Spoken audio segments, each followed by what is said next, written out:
لگتا ہے ہم کسی اہم انکشاف کی طرف بڑھ رہے ہیں۔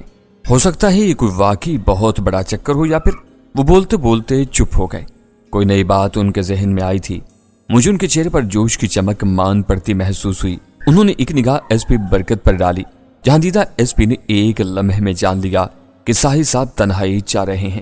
انہوں نے سر پر ٹوپی رکھی اور اٹھتے ہوئے بولے، میں ذرا اس بھوتنے دی حوالاتی کو دیکھ لوں، ابھی 5 منٹ میں حاضر ہوتا ہوں۔ پتہ نہیں وہ کس حوالاتی کا ذکر کر رہے تھے۔ ان کے لیے تو ساری خلق خدا بلکہ ہر ذی روح اور بے روح چیز بھوتنی کی تھی۔ ایس پی برکت باہر نکل گئے تو ساحل صاحب نے نیا سگار سلگایا اور بے حد ٹھہرے ہوئے لہجے میں بولے، شاہجہاں میری طرف سے تم پر کوئی دباؤ نہیں ہے۔ اگر تم اس معاملے سے علیحدہ ہی ہونا چاہتے ہو تو بخوشی ہو سکتے ہو، بلکہ میرا خیال ہے تمہیں علیحدہ ہو ہی جانا چاہیے۔ مجھے معلوم نہیں تھا کہ تمہاری بہن اس قدر چاہتی ہے تم کو، وہ تمہارے لیے دیوانی ہے۔ خدا نہ خواستہ اگر تمہیں کچھ ہوا تو صرف تمہارے ساتھ نہیں، اس کے ساتھ بھی ہوگا۔ میں نے اس معاملے میں کافی سوچا ہے، کسی وقت مجھے لگتا ہے کہ میں نے تمہارے ساتھ زیادتی کی ہے۔ اگر ساحل صاحب، میں نے فیصلہ کن لہجے میں ان کی بات کاٹی اور اٹھ کھڑا ہوا۔ میں جا رہا ہوں۔ کہاں؟ وہ قدرے پریشان ہو کر بولے، جہاں مجھے جانا چاہیے، چٹے پل والی حویلی میں۔ گستاخی کی معافی چاہتا ہوں، جو کچھ آپ کہنا چاہتے ہیں وہ سب میں جانتا ہوں، اور اس کے جواب میں صرف اتنا کہوں گا کہ جو کچھ میں کر رہا ہوں آپ کے لیے نہیں، اپنے لیے کر رہا ہوں۔ آپ سمجھیں کہ شنکر اور عیسیٰ میرے ذاتی دشمن ہیں۔ اگر آپ مجھے پکڑ کر جیل میں ڈال دیں گے تو خدا کی قسم میں وہاں سے بھاگنے کی کوشش ضرور کروں گا۔ وہ یک ٹک میری طرف دیکھ رہے تھے۔ ان لمحوں میں وہ ہو بہو فلمی اداکار سنتوش کمار کی طرح لگ رہے تھے۔ ان کے ہونٹ مضبوطی سے بند تھے اور آنکھوں میں نمی کی چمک تھی۔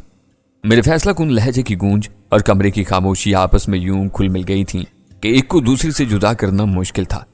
میں نے کہا، ساحل صاحب، آپ مجھ پر صرف ایک احسان کریں، میری بہن کو اس ساگ سے دور رکھیں، پھر آپ دیکھیں کہ میں کیسے ان حرام زادوں کی نیندیں حرام کرتا ہوں۔ میں زمین ان پر تنگ نہ کر دوں تو شاہجہاں نام نہیں میرا۔ کچھ عجیب سی کیفیت ہو رہی تھی میری۔ میں جذباتی ہونا پسند نہیں کرتا تھا، لیکن معلوم نہیں کیوں اس وقت میں جذباتی ہو رہا تھا۔ ایک عجیب سا جوش میرے رگے پے میں سرایت کرتا چلا جا رہا تھا۔ مزید کچھ کہے بغیر ہی میں ساحل صاحب کے کمرے سے نکل آیا۔ میرے بدن میں ہلکی سی لرزش تھی۔ یہ سردی کی وجہ سے نہیں، اس پرجوش لہر کے سبب تھی جس نے ابھی میرے اعصابی نظام کو تہو بالا کر دیا تھا۔ چادر اچھی طرح جسم سے لپیٹتا ہوا میں پولیس اسٹیشن کے ہاتھے کی طرف بڑھا۔ کسی قریبی کمرے سے ایس پی برکت کی دھاڑیں سنائی دے رہی تھیں۔ وہ کسی حوالاتی پر برس رہے تھے۔ میں بھوتنی کا بڑا خر دماغ ہوں، روز تیرے جیسے 10 ڈنگے بندے سدھے کر کے سوتا ہوں۔ تو کی شے کاکا بلی، ابھی تیری ماں کا قسم بھی آ کر معافیا مانگے گا۔ میں احاطے میں پہنچا تو ایس پی برکت کی چیخم دھاڑ پیچھے رہ گئی۔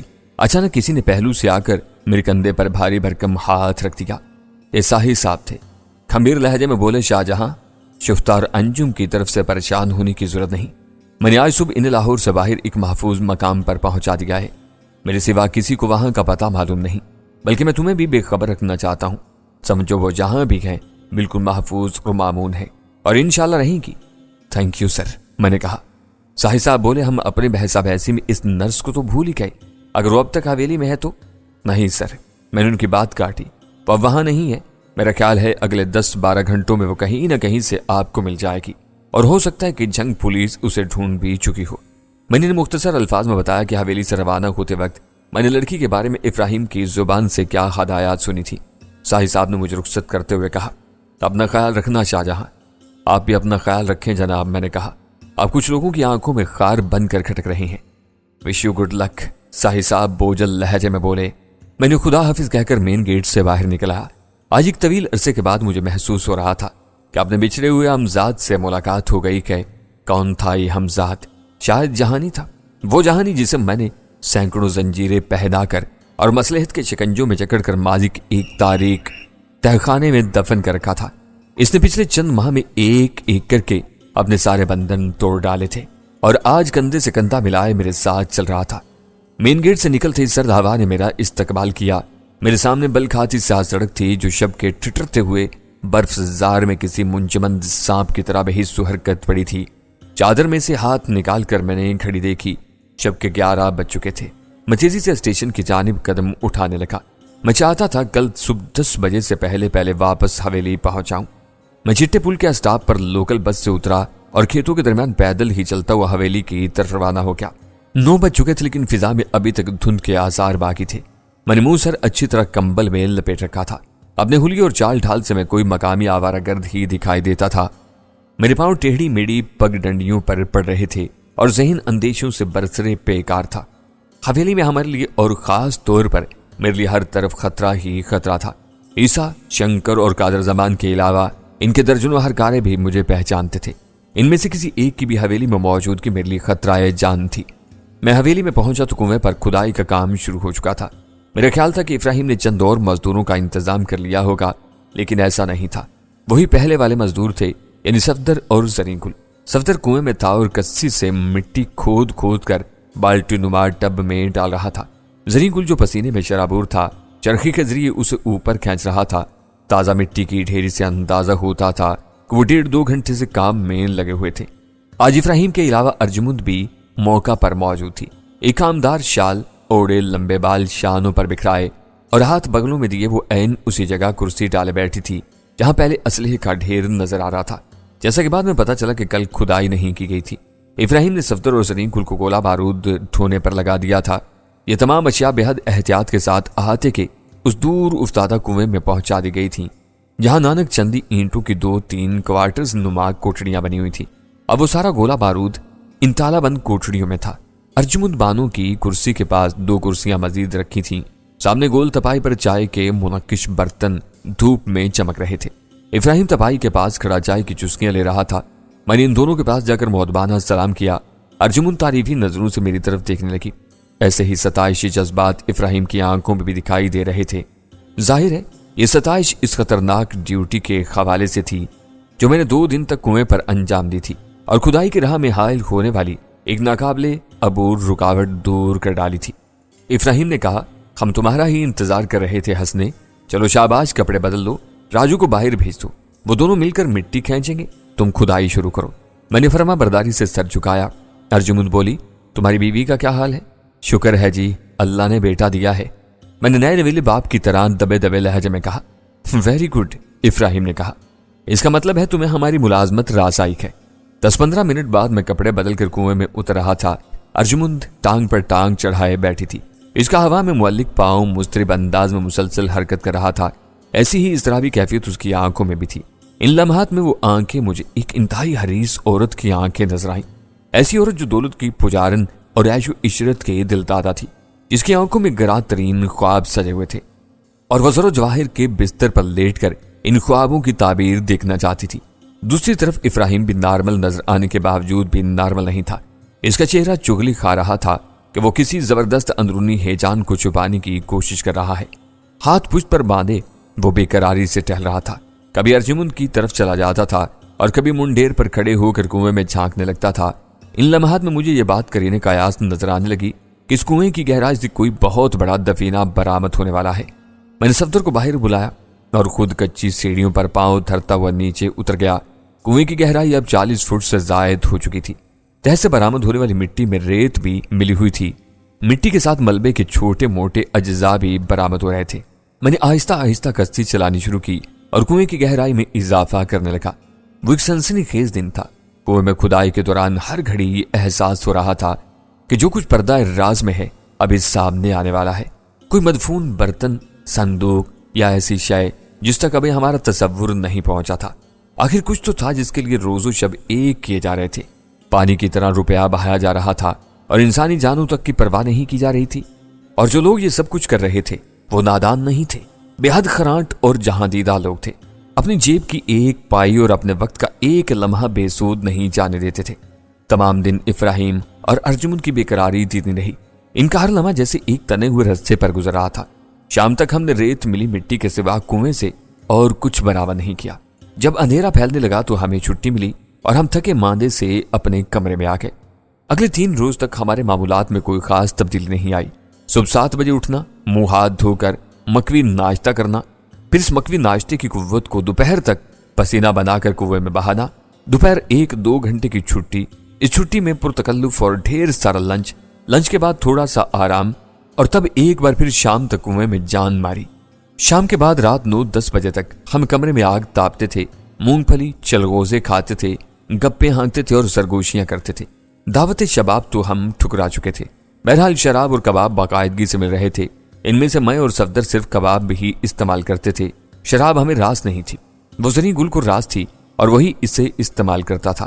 کنواں اب قریباً 50 فٹ تک چلا گیا تھا۔ مٹی اور ملبے کے سوا اس میں سے کچھ برآمد نہیں ہوا تھا۔ ہاں، کنویں کا پختہ گھیرا بدستور مٹی سے برآمد ہو رہا تھا، اور جب تک وہ برآمد ہو رہا تھا ہمیں نیچے ہی نیچے اترنا تھا۔ تنگ کنویں میں جھانکنے سے اب خوف آتا تھا۔ سیڑھیوں والا نظام اب درہم برہم ہو چکا تھا۔ اب مجھے اور صفدر کو رسے کی کمند نما سیڑھی کے ذریعے نیچے اترنا پڑتا تھا۔ کھدائی شروع ہونے کے بعد 2 دن تک تو ابراہیم اور ارجمند خاصے پر امید نظر آ رہے تھے اور ان کے چہرے اندرونی جوش سے تمتما رہے تھے، لیکن پھر بتدریج یہ جوش پزمردگی اور مایوسی میں بدلنا شروع ہو گیا تھا۔ اب وہ الجھے اور خاموش نظر آنے لگے تھے۔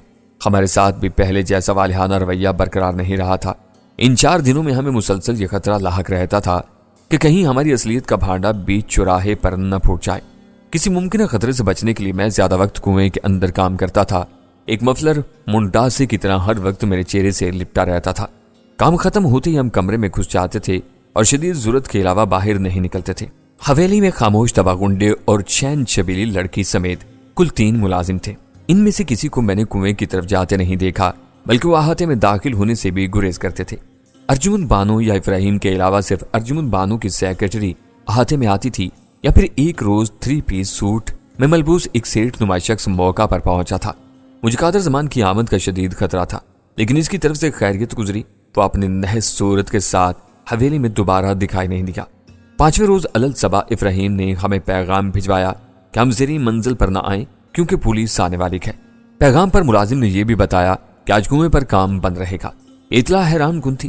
صفدر نے خیال ظاہر کیا کہ ہو سکتا ہے 3 افراد کی ہلاکت راز نہ رہ سکی ہو۔ میرا اپنا دھیان بھی اسی طرف جا رہا تھا۔ تاہم 10-11 بجے تک ہمارا اندازہ غلط ثابت ہو گیا۔ یہ پولیس دھماکے کی تفتیش کے لیے نہیں، کنویں سے نکلنے والے اسلحے کو اپنی تحویل میں لینے کے لیے آئی تھی۔ ایک ڈی ایس پی، ایک انسپیکٹر اور عملے کے قریباً 15 افراد تھے۔ جیسا کہ بعد میں پتا چلا ان میں بم ڈسپوزل یونٹ کے ارکان بھی تھے۔ یہ لوگ 2 بڑی جیپوں پر حویلی میں پہنچے۔ ایک نیم فوجی قسم کا بڑے بڑے ٹائروں والا لوڈر بھی ان کے ساتھ تھا۔ صفدر عقبی برآمدے میں چلا گیا تھا اور اس نے احاطے میں ہونے والی ساری کارروائی اپنی آنکھوں سے دیکھی۔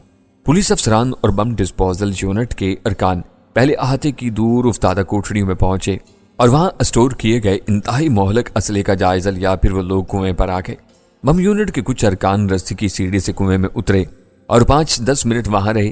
تب احاطے میں گھاس کے ایک سرسبز خطے پر کرسیاں ڈال دی گئیں اور پولیس والوں نے چائے وغیرہ پی۔ اس موقع پر ایک وکیل بھی وہاں موجود تھا۔ جیسا کہ بعد میں پتا چلا یہ ابراہیم کا فیملی وکیل ایڈوکیٹ جعفر بخاری تھا۔ خوشاہ والی کوٹھی میں ہماری ضمانتوں کے حوالے سے ابراہیم اور ارجمند ایڈوکیٹ جعفر بخاری کا ذکر کر چکے تھے۔ پولیس قریباً 3 گھنٹے حویلی میں موجود رہی۔ 2 گھنٹے تو کھانے پینے اور گفتگو میں صرف کیے گئے۔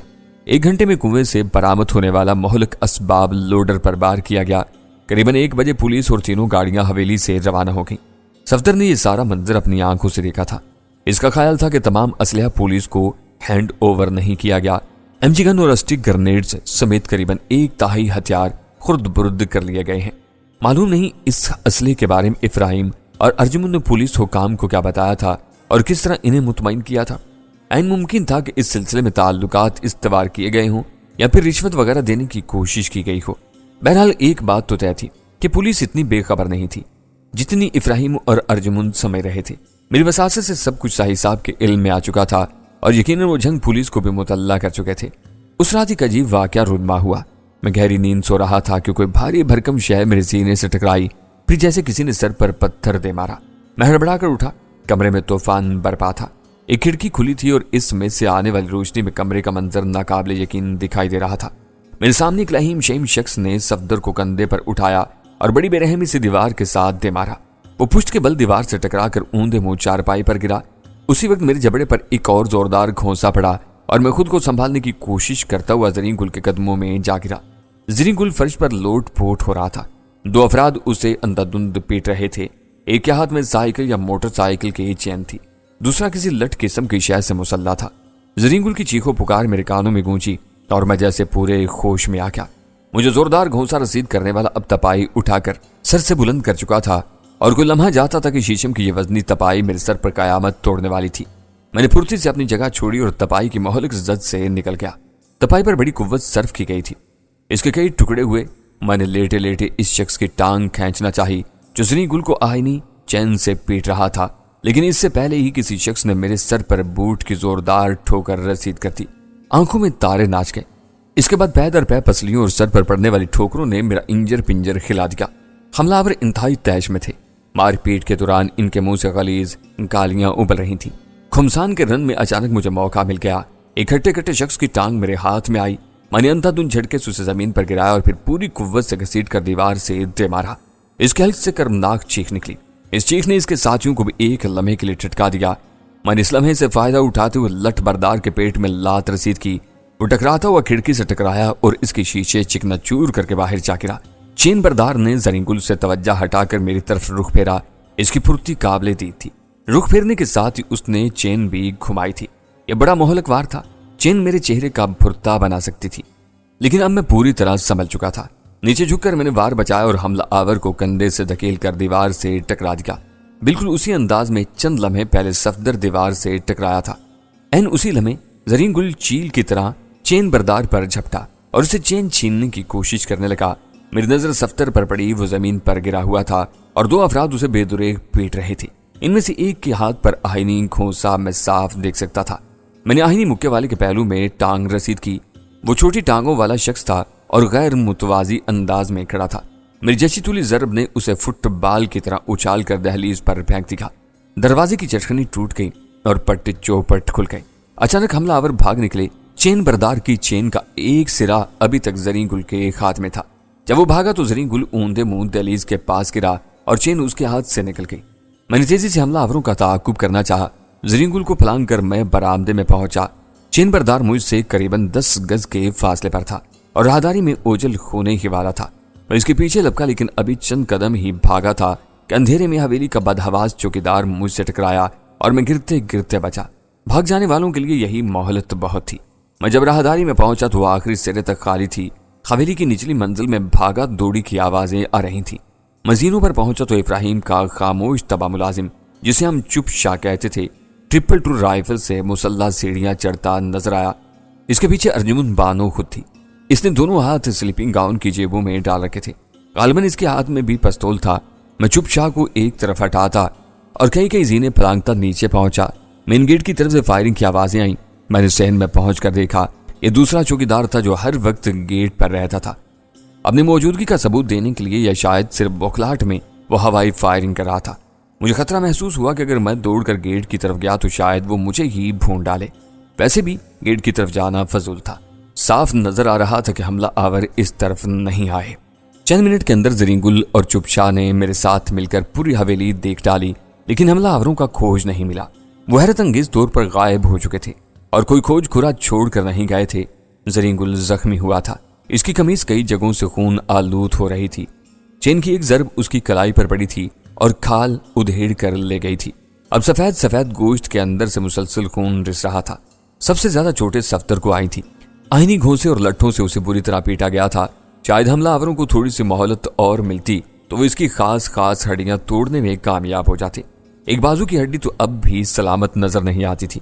دونوں ہونٹ پھٹ گئے تھے اور سینے پر بھی گہری ضربات آئی تھیں۔ یہ اس کی ہمت تھی کہ بے ہوش ہوئے بغیر سب کچھ برداشت کر گیا تھا۔ ہمارے واپس پہنچنے سے پہلے ہی وہ لڑکھڑاتا ہوا غسل خانے تک پہنچ گیا تھا اور نل کی یخ بستہ دھار کے نیچے سر رکھ کر ناک منہ سے بہنے والا خون روکنے کی کوشش کرنے لگا۔ ابراہیم حویلی میں موجود نہیں تھا، صرف ارجمن تھی اور ارجمن کا رویہ عجیب سا تھا۔ وہ ہم سے ہمدردی ظاہر کرنے کے بجائے برہم نظر آ رہی تھی۔ تلخ لہجے میں مجھ سے پوچھنے لگی، کون لوگ تھے یہ؟ میں نے کہا، ہم نہیں جانتے بیگم صاحبہ۔ ان سب کی صورتیں اجنبی تھیں۔ ان میں سے ایک ہٹے کٹے شخص نے اپنا چہرہ کپڑے میں چھپا رکھا تھا۔ کیا بکواس کر رہے ہو؟ ارجمن بانو میری بات کاٹ کر بولی۔ ہم نے خود سنا ہے وہ لوگ تمہارے کمرے کا دروازہ پیٹ رہے تھے اور نام پکار رہے تھے تمہارے۔ آپ کو غلط فہمی ہوئی ہوگی بیگم صاحبہ، صفدر نے کراہتے اور خون تھوکتے ہوئے کہا۔ غلط فہمی ہمیں نہیں تمہیں ہوئی ہے، یا پھر جھوٹ بول رہے ہو تم لوگ؟ تم خود بتا رہے ہو کہ انہوں نے چہرے چھپا رکھے تھے، پھر تم نے کیسے جان لیا کہ وہ اجنبی تھے؟ سب نے چہرے نہیں چھپا رکھے تھے بیگم صاحبہ، میں نے تصحیح کی۔ صرف ایک تھا اور آواز سے اندازہ ہوتا تھا کہ وہ بھی اجنبی ہے۔ ہمارا خیال ہے کہ ہم تمہیں حویلی میں رکھ کر غلطی کر رہے ہیں، ارجمن نے روکھے پھیکے سرد سے لہجے میں کہا۔ اس کے تیور بالکل بدلے ہوئے تھے۔ یہ وہ ارجمن بانو نہیں تھی جو چند روز پہلے صفدر کی جرت اور شرافت کے گن گا رہی تھی۔ اور اسے تاحیات منصب خاص پر سرفراز کرنے کا ارادہ ظاہر کر رہی تھی۔ یہ تو جلی بھنی تند مزاج عورت تھی جس کے چہرے سے کوئی خوبصورت نقاب اتر گیا تھا۔ ہم سے کوئی خطا ہو گئی ہے بیگم صاحبہ؟ صفدر نے بڑی عاجزی سے پوچھا۔ نہیں، خطا تو ہم سے ہوئی ہے، وہ تڑک کر بولی۔ تم لوگ صبح اپنا حساب کر دو، ہمیں یہ روز کی چک چک نہیں چاہیے۔ کبھی ہمارے ہاں اس طرح کے تماشے نہیں ہوئے جیسے اب ہو رہے ہیں۔ وہ صفدر سے براہ راست مخاطب ہو کر بولی۔ ہمارے آدمی نے خود تمہیں دیکھا ہے نچلی منزل پر کھڑکیوں میں جھانکتے ہوئے۔ تمہارا کیا کام تھا اس طرح جھانکنے کا اور مہمانوں کے کمرے میں جانے کا؟ اور پھر وہ چوروں والا ہنگامہ، ہماری تو عقل خبت ہو رہی ہے۔ یہ سوچ کر کے دو بندے سب سے بچ کر حویلی میں آئے اور نہ صرف جاگیردار صاحب کے بیڈ روم میں گھسے بلکہ مار دھاڑ کر کے صاف نکل بھی گئے۔ اب تم لوگ کہہ رہے ہو کہ یہ نیا پنگا کرنے والے بھی انجان تھے؟ صفدر نے گھمبیر لہجے میں کہا۔ بیگم صاحبہ، میرا خیال ہے اب ہمیں چلے ہی جانا چاہیے۔ مالک کو نوکر پر بھروسہ نہ رہے تو وہ نوکر نہیں رہتا، کتا بن جاتا ہے۔ ویسے بھی آپ کا مطلب نکل گیا ہے، اب ہمارا جانا ہی بنتا ہے۔ تو جاؤ، دفع ہو جاؤ، وہ بھڑک کر بولی۔ صبح کے جاتے ابھی جاؤ، ہمیں نہیں ضرورت تم جیسے منہ پھٹ ملازموں کی۔ کسی کو ہمارے سامنے نگاہ اٹھانے کی ضرورت نہیں ہوتی۔ تم زبان چلا رہے ہو، ہم منہ توڑ دیا کرتے ہیں اپنے سامنے بولنے والے کا۔ وہ پھر چپ چاپ سے مخاطب ہوئی اور گرج کر بولی۔ صادق، آؤ ہمارے ساتھ، ان کی مزدوری ان کے منہ پر مارو اور چلتا کرو انہیں۔ بنا بنایا کھیل بگڑ رہا تھا، معلوم نہیں وہ کیوں ایک دم آپے سے باہر ہو گئی تھی۔ میں نے صفدر کو آنکھ ماری تو اپنے زخمی بازو کو سنبھالتا ہوا آگے بڑھا اور عاجزی سے بولا۔ میں معافی چاہتا ہوں بیگم صاحبہ، لیکن آپ یقین کریں، آؤ صادق میرے ساتھ۔ وہ سنی انسنی کرتے ہوئے اور پاؤں پٹکتے ہوئے زینوں سے اتر گئی۔ یوں لگتا تھا وہ ہمیں ہر قیمت پر چلتا کرنے کا فیصلہ کر چکی ہے۔